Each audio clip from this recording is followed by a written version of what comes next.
was like, bro, what do you mean? You're killing us and you expect us to be loyal to you? Like, yeah, we're gonna say you out. 2007 to 2012 would prove to be a tough time for the people of Luano Valley of Central Province of Zambia, because their lives, social and economic, would be in the hands of 3 men. This is the story of the Mailoni brothers.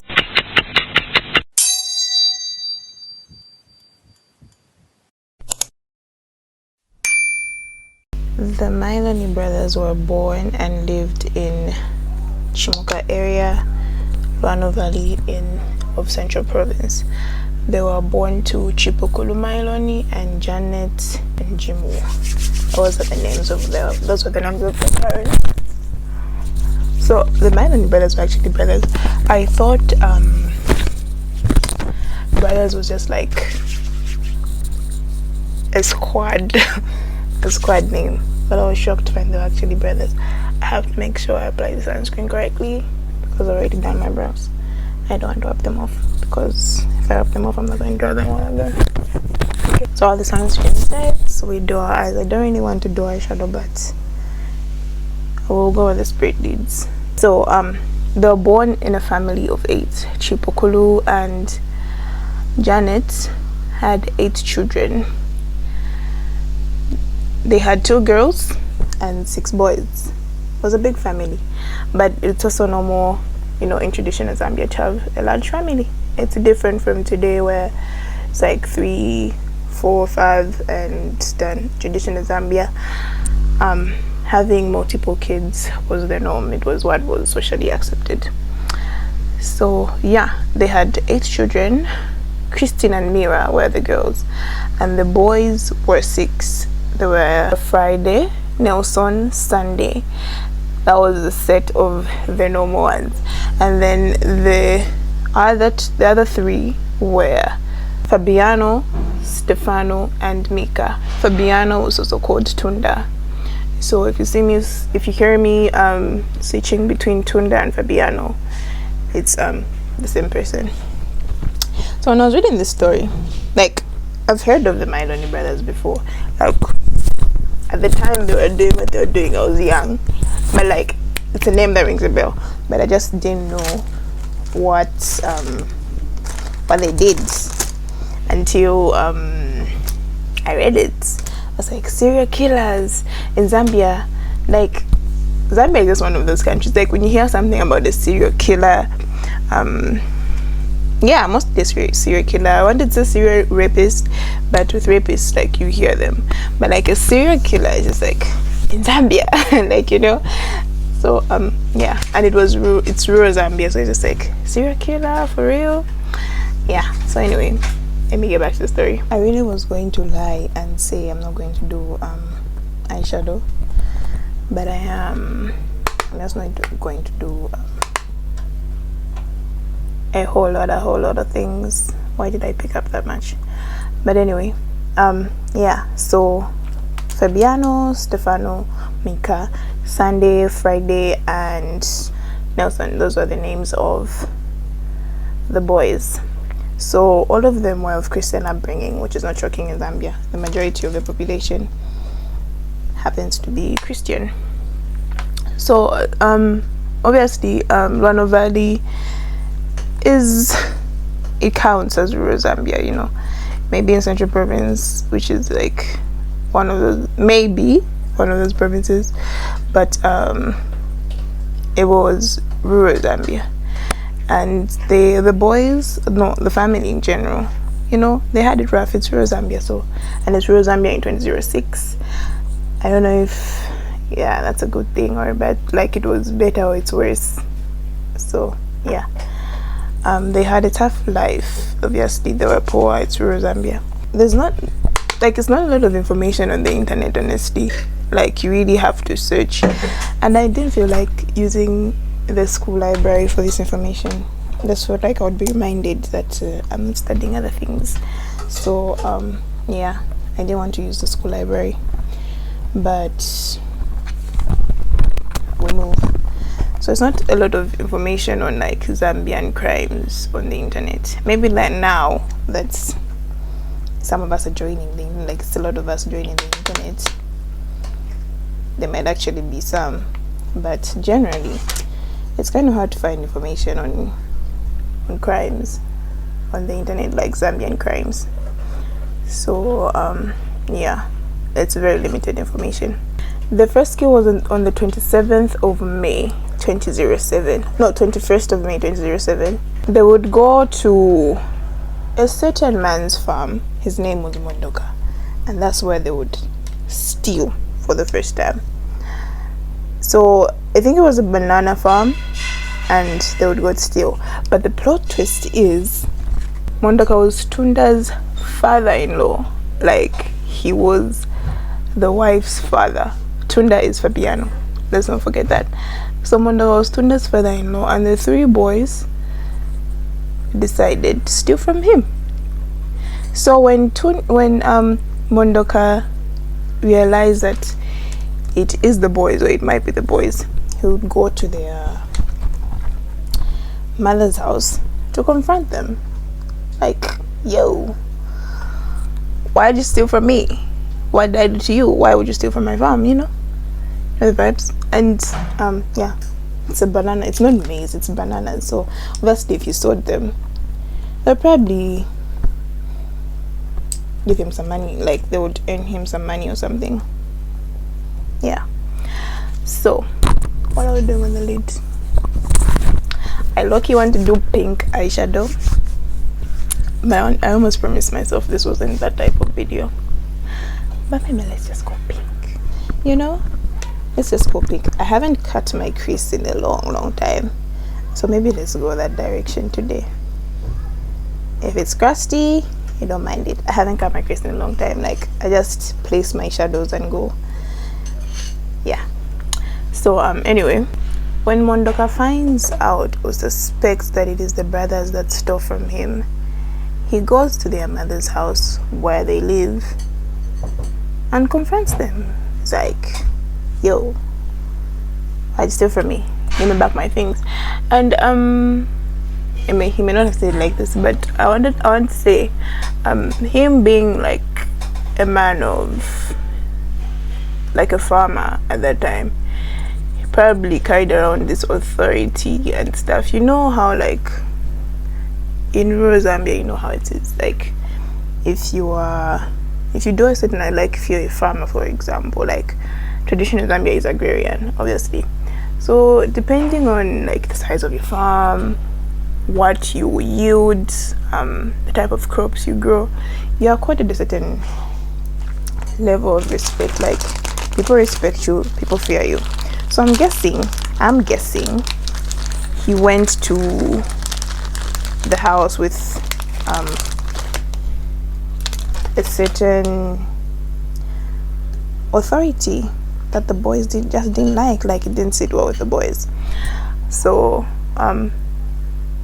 the boys would later go to his house and kill him with a spear, and this would be their first kill, and the spear is what would be their weapon of choice.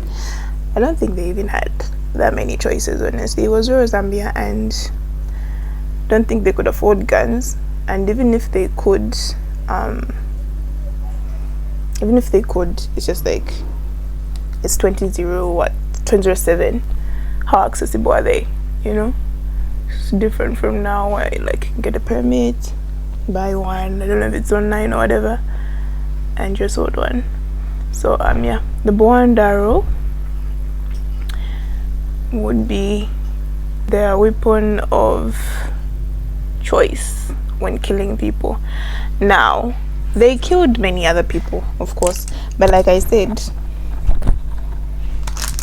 information on the Zambian internet.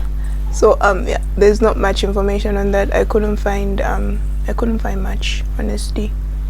I wish I did for every case, but the main one was this one. That was the case that was very, very, very much. That was the only case that was on the internet that I could find. You guys see what I'm trying to do here? Like, this is the lighter pink, this is the medium pink, and this is a purple.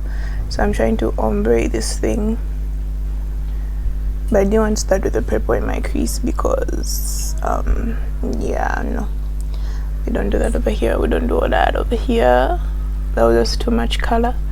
But it's summer and I'm happy I'm doing this actually, because I really wanted to do like a colorful, it's not that colorful though, but like just a colorful summer situation. I'm gonna buff this out with, is an orange, okay? I'm gonna buff it out with an orange.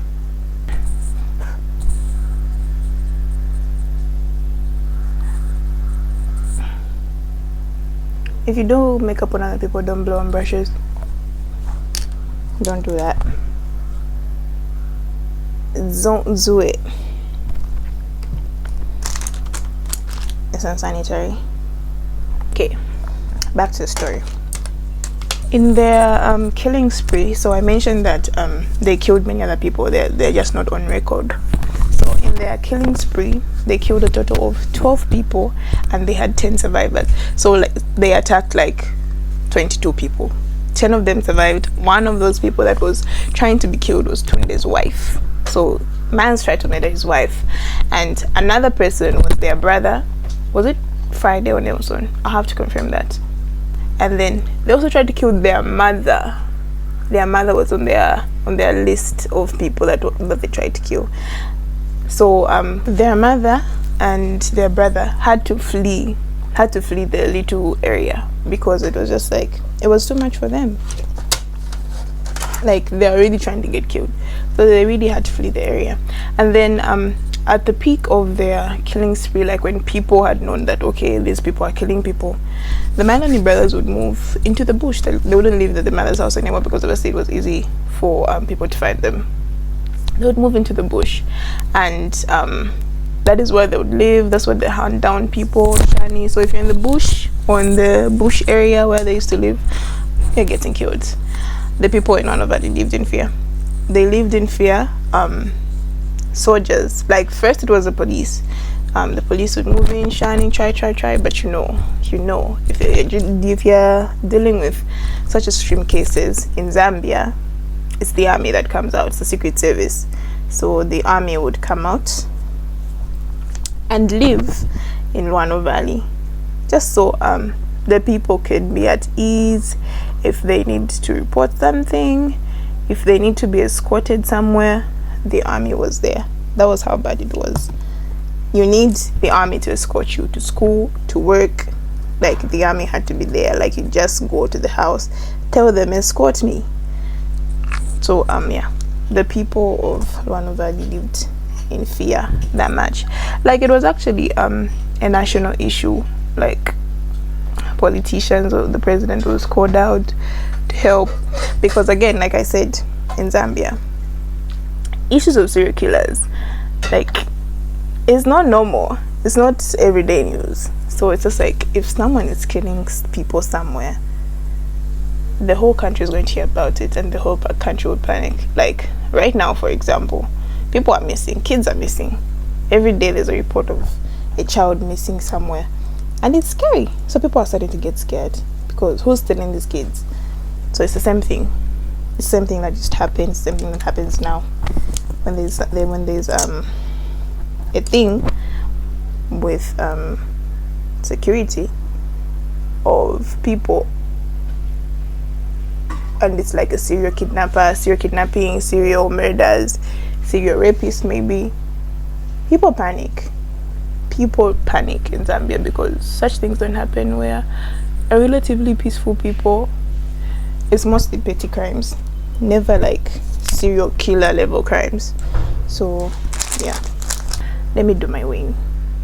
I'll be back fast. Like, I don't even take long with my wings. Like, it's that easy.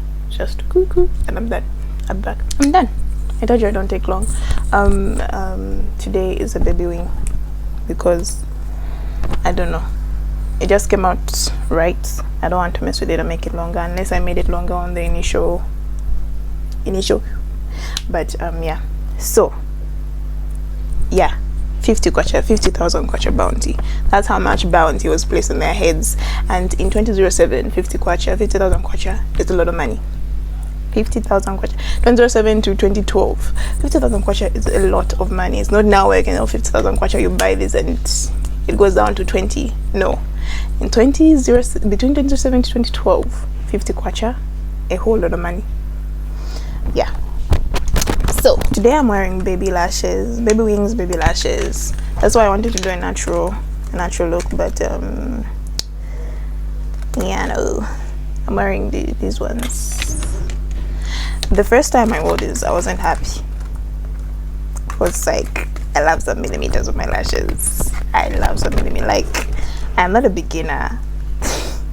No offense to beginners, but I love some millimeters of my lashes. Like, a baby lash, me. But girls gotta do what a girl's gotta do. I have like 3 more trays of these baby lashes, so I've gotta wear them sometime. And today is that sometime. I always when I'm washing my face, I forget to remove my lashes. So some of my favorite lashes, they've gone down the drain, just like that. On June 24th, 2013, 2 villagers, a brother and a friend, would go to where the army stayed. They would go to where the army stayed because they had smelled, like, I don't know if I read 2 versions of this story, but I'll tell both versions. Yeah. So two men, a friend and a brother, and there were 3, I guess, a brother and a friend. They went out. They smelled smoke coming from a bush. So they went to the army. It's like, we smell smoke, but we can't go alone because obviously the Mailoni brothers, they were suspecting obviously that it was the Mailoni brothers. So yeah, they smelled the smoke and they were like, can we go see where the smoke is coming from? So they went and they saw the Mailoni brothers. I think it was all of them, but then the army, they were along a Truecrime river, and I think it was hot season and the river was drying up. So the brothers had set up a fire. I don't know, they walked along the river because it was drying up. They walked along it and they saw the brothers. Or was it that? So that's 2 versions. Like, it was dry and they set up the fire on the river, but it was dry, so there was no water. Or it was along the river, like the fire was set up along the river and they would see the men. Either way, they would see the men, they would see the brothers, and the army officer would kill the brothers. But then Tunda Fabiano would not die immediately. Like, he would put up a fight. So when he was shot, he shot. So I think they were like, while the men were still there, like, he would pick up a spear and charge at the army officer, and then the army officer would shoot him again fatally, and that's how he would die. So when dying, Tunda's last words were, "Machitsha, you sold us out." I was like, bro, what do you mean? You're killing us and you expect us to be loyal to you? Like, yeah, we're gonna sell you out. Like, you're killing us. So yeah, those were Tunda's last words, Machitsha. The killing of the brothers, I'm just using a drop of foundation because it's hot, and I'm sure I'm going to wipe this off before it's midday. The killing of the brothers would I'm just trying to color correct. The killing of the brothers would cause a mixed reaction from the people of the Truecrime area, because some of them wanted them alive. They wanted them to go to jail because they wanted them to explain why they were killing people. Like, what's the deal with you, bro? But others were like, let them die. Others were like, let them die, because if they remain alive, we don't know what they would do. And if they would run, if they would escape police custody, like, we don't know. There was suspicion that the brothers were using witchcraft. So yeah, so that's why they were killed on sight, because it was just like, we don't know what you're using. You might disappear into thin air, like, like Mushala. If you haven't watched my Mushala video, watch it. I'll link it in the description box or in the iCard. Yeah, so it's just like, we don't know what you're using, we don't know what they're using, so let's just kill them on sight. So they were killed on sight. But many people whose relatives were killed by, or people they knew were killed by or just affected in general, some of them wanted them alive. They wanted them to explain, and they wanted them to rot in jail. Like, for a serial criminal, I don't know, death is the easier option for serial criminals. I don't know if you guys agree. Like, sometimes you just want people to rot in jail, you know? Like, they have to pay, and the paying is rotting in jail, like experiencing jail. And Zambian jail is not pretty. It's just like, so I guess that was the main thing. The soldier that killed the brothers received recognition from its army counterparts, of course, and I think the president as well. And the two brothers and a friend that went on the search, they got the bounty that was being offered to whoever found the brothers. They got it. Lash. I'm sorry you guys have to be put on my lashes, but this is literally the process. Is it on? I think it's on. If there's a gap, at least I have eyeliner. It's always easy for me to put on a thicker lash. That's why I like them. A smaller lash, I have to use tweezers, and I can't find my tweezers. And actually, I probably can, but I don't want to. I don't want to use them. So it's this method. I'll probably have to redo them at the end of the video. See why I don't like them? Like, can you guys even tell my lashes? Like, I love some millimeters on my lashes. Like, this is very, very much for a natural look. But even when I have a natural look, like, I love a good lash. So yeah, the two brothers and the friend would receive the reward for finding the 50,000 kwacha for helping find the Mailoni brothers.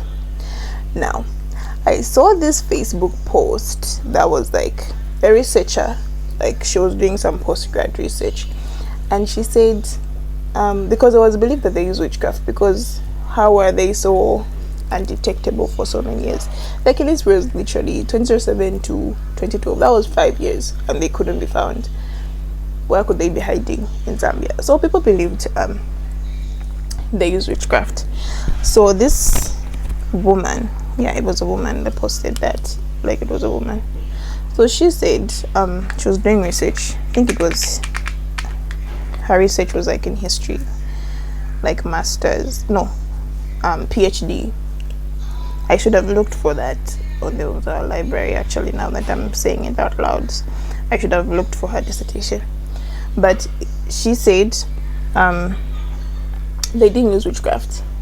Like, she was like, it hurts me so much that in Zambia, if we can't explain something, our immediate response is witchcraft.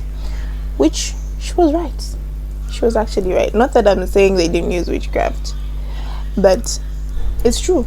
If we can't explain something as Zambians, our immediate result is witchcraft. Especially when it's like mental health situations, is witchcraft.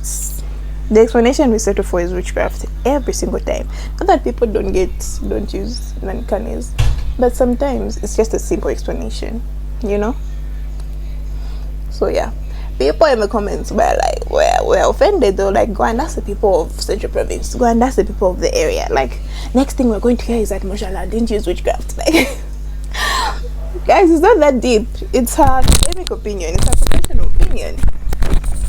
And yeah, you guys would agree with me. Like, every time we can't explain something as Zambians, the immediate reaction is witchcraft. That's the immediate response. So she wasn't wrong, but no one actually, maybe the people of Bono Valley actually know, but the only people that truly know would be the Mailoni brothers themselves, and they're dead. Speaking of them being dead, nobody knows where they're buried. The army didn't want people to know where they're buried. The army buried the boys, and they told their mother that No, but why is concealer flawless? They told their mother that they would go and tell her and show her where they're buried, but to this day she doesn't know. I'm not sure if she's alive, but auntie doesn't know where her kids are, because she would like to know, like, even if they tried to kill her, obviously they were her kids, she loved them, so she would love to know where they're buried. As regards let me finish my makeup and talk, because I feel like I'm going to finish my makeup. I'm going to finish the story before I finish my makeup, so let me finish my makeup. I'm done. I look like a mix between a mermaid and a fairy, if I do say so myself. The bands, the hairstyle, the makeup came out nice.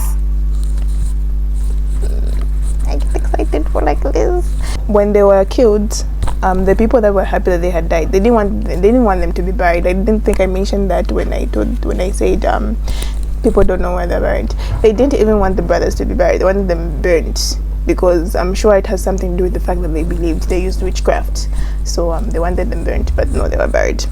So with regards to the social life, because there's always social life involved when crime is involved. There's always a shift, like a shift in the way people in the particular society conduct themselves, economic activities, when there's crime in an area. Basic sociology. So 750 families were displaced. Of course, one of the people that were displaced being the mother and the brother, but 750 were displaced from Tukuma area. And it being a rural area, poor people, those were like poor people, and then they had to move to other areas. So it also affected the economic activities in the area, similar to like the Michelle story. Agrarian societies, agriculture is the main economic activity. So when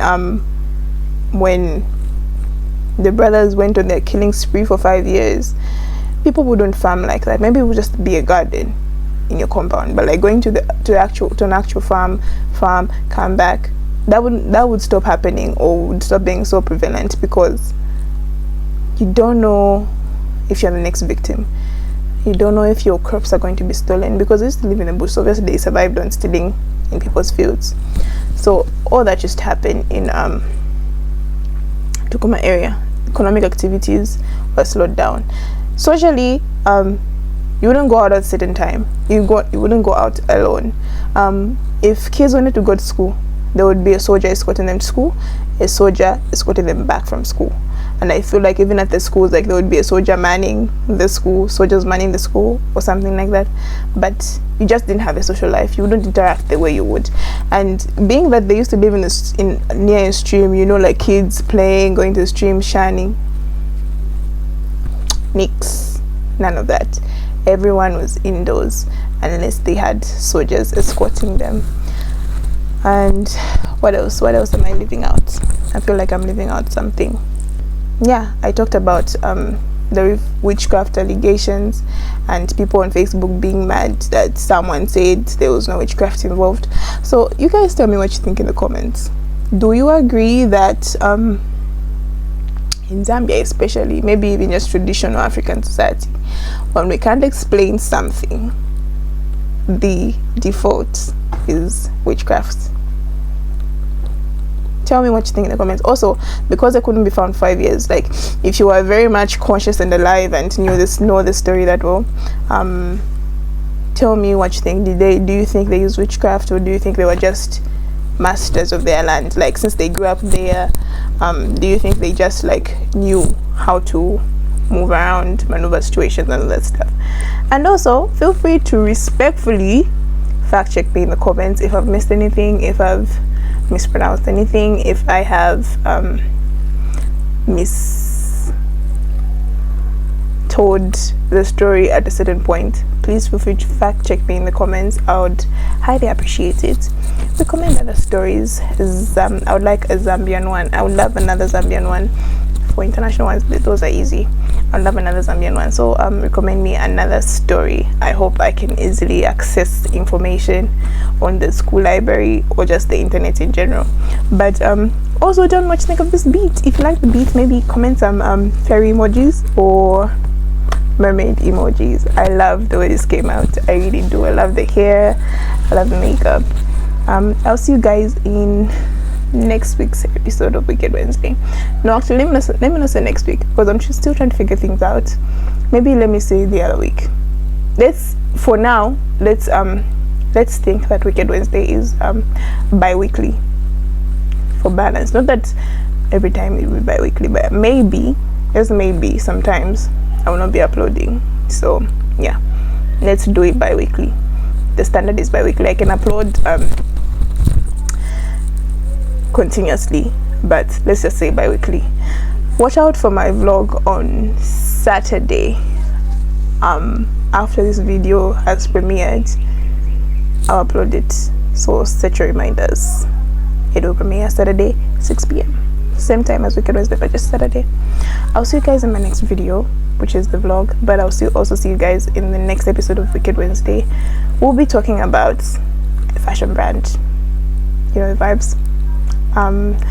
You guys can guess in the comments on your heads which one it is, but it is one of my favorites. If I had luxury brand money, it would be the first one I purchase. I'm just saying that right now, but there's a twist to the story. And yeah, you may be disappointed, or you just may think it's just another story. So stay tuned for that. I'll see you guys next week.